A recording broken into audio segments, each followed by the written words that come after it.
السلام علیکم. احمد آفیشل یوټیوب چینل او فیسبوک پاڼې ته په خیر راغلی. دوستانو کوم چې دوبۍ ویزیټ ویزې ختم شوي دي، که هغه د درېیمې میاشتې څخه مخکې دي او که هغې څخه وروسته دي، نو هغو دپاره دغه ویډیو لیدل ډیر ضروري دي، ولې چې د دوی ویزو په قانون کې څه نه څه بدلون راغلی دی.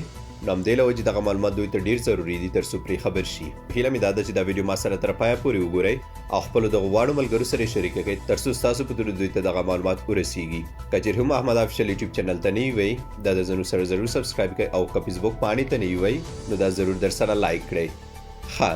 دوستانو کوم چې د دوبۍ ویزیټ ویزې دي او هغه د درېیمې میاشتې اول تاریخ څخه مخکې ختم شوي دي، نو د ګلف نیوز معلوماتو له مخې کوم چې دوی د عامر سنټر له قوله لیکلي چې دغه کسان د اتمې میاشتې لسم تاریخ پورې هیواد پرېږدي او کله چې په دې کسانو کې کوم څوک غواړي چې وطن ته لاړ شي، نو دوی د 48 غنټې مخکې خپل پرواز څخه ډیپورټیشن سنټر ته ورشي. ډیپورټیشن سنټر چیرته دی؟ زه به د ډیپورټیشن سنټر ادرس درته ووایم. ډیپورټیشن سنټر 2 نمبر ایرپورټ سره دی. کله چې تاسو 2 نمبر ایرپورټ ته ورسیږئ نو هلته به 3 نمبر ګیټ ته لاړ شئ. که چیرې هم بیا تاسو ته په پیدا کولو کې ستونزه وه، نو هغلته کوم کسان چې هغو نه پوښتنه وکړئ دوی به تاسو رهنمایي کړي. هغې سنټر ته چې کله مو راغلی د امیګریشن کسانو سره به خبرې وکړئ. ستاسو څخه به د سترګو او ګوتو سکین وشي.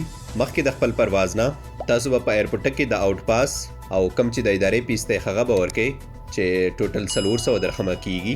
نو تاسو به 400 درهمه دغه فیس ورکړئ. هغې نه پس به تاسو ته د تلګ اجازه درکړی شي.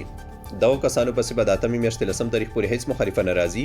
خو که کوم څوک د اتمې میاشتې لسم تاریخ پورې له اماراتو څخه بهر نه لاړ، نو دوی پسې به د هغې تاریخ نه مخالفې حسابیږي کم تاریخ باندې چې د ده ویزه ختم شوي وي. مقصد کم چې د دوبۍ ویزیټ ویزه ده هغه په 2019 کال په 5 میاشت کې ختم ده، نو د 5 میاشتې نه به د پسې مخالفت شروع کیږي. او که کم چا ویزه په اوله میاشت کې ختمه وه، نو هغه پسې به د هغې اولې میاشتې نه تر هغې پورې مخالفوي تر څو پورې چې دی په اماراتو کې کمې چې د اوله ورځې مخالفت 300 درهمه ده او هغې نه پس به هره ورځ په دوی پسې 100 درهمه مخالفه راځي. نو زما پر نظر ښه خبره دا ده چې دوی د دې فرصت څخه ګټه واخلي. دلته به اوس د هغو ویزیټ ویزو په اړه خبرې در سره وکړم کم چې د دوبۍ ویزیټ ویزې دي او هغه د درېیمې میاشتې نه راپدې خو ختم شوي دي. نو دوی سره تر اتمې میاشتې لسم تاریخ پورې وخت شته چې یا ویزه بدله کړي او یا د اماراتو څخه بهر لاړ شي. کله چې دوی نه غواړي چې بله ویزه ولګوي او تصمیم یې دا وي چې دی به خپل ملک ته لاړ شي، نو دته ډیپورټیشن سنټر ته د تللو ضرورت نشته لکه څنګه چې هغه نورو کسانو ته و. نو دی د صرف داسې وکړي چې د خپل پرواز څخه د کم سے کم 6 غنټې مخکې لاړ شي تر څو کم چې د امیګریشن مهمه پروسه ده هغه پر مخ یوسي. نو دی به هلته 400 درهمه اداري او د آوټ پاس فیس ورکوي. که چیرې هم کوم څوک د اتمې میاشتې لسم تاریخ پورې لاړ نړل او دوی بله ویزه ونه لګوله، نو دوی پسې به د 9مې میاشتې 11 تاریخ نه مخالفې حسابیږي. داسې نه کیږي چې د اتمې میاشتې لسم تاریخ نه پس دوی پسې مخالفې شروع شي. دغه به د 9مې میاشتې 11 تاریخ نه دوی پسې د مخالفې حسابیږي. دلته دا خبره یو ځل بیا درته تکراروم. کم چې د دوبۍ ویزیټ ویزې دي او هغه د درېیمې میاشتې څخه مخکې ختم شوي دي، دوی د اتمې میاشتې لسم تاریخ پورې له اماراتو څخه بهر لاړ شي. دلته دې خبرې ته ستاسو خیال وي صرف د دوبۍ ویزیټ ویزې یادوم، د نور اماراتو ویزیټ ویزې نه یادوم.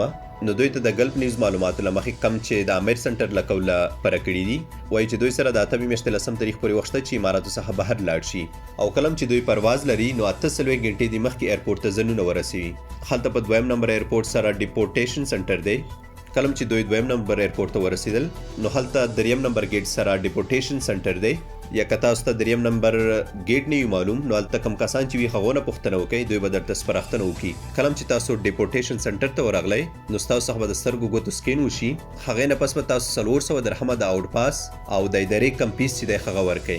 نو تاسو پسې به هیڅ مخالفه نه حسابیږي که چیرې هم د اتمې میاشتې لسم تاریخ پورې د اماراتو څخه بهر لاړئ. که کوم څوک پاتې شو او دوی د دې فرصت څخه ګټه وانه اخیسته، نو دوی پسې به مخالفت د هغې ورځې نه حسابیږي د کمې ورځې نه چې د دوی ویزه ختم شوي ده. د اولې ورځې مخالفت 300 درهمه ده، هغې نه پس به دوی پسې هره ورځ 100 درهمه حسابیږي. او هغه کسان کم چې د دوبۍ ویزیټ ویزې دي د درېیمې میاشتې اول تاریخ څخه راپدې خو ختم شوي دي، نو دوی سره هم د اتمې میاشتې لسم تاریخ پورې وخت شته چې د اماراتو څخه بهر لاړ شي او یا ویزه بدله کړي. دوی ته ډیپورټیشن سنټر ته د تللو ضرورت نشته، بس کم سے کم 6 غنټې د مخکې د خپل پرواز څخه هلته ځان ورسوي. هغلته د امیګریشن کومه ضروري پروسه چې ده هغه پر مخ یوسي. کله چې دوی امیګریشن کاونټر ته ورشي نو د دوی څخه به 400 درهمه د آوټ پاس او د ادارې فیس واخیستی شي.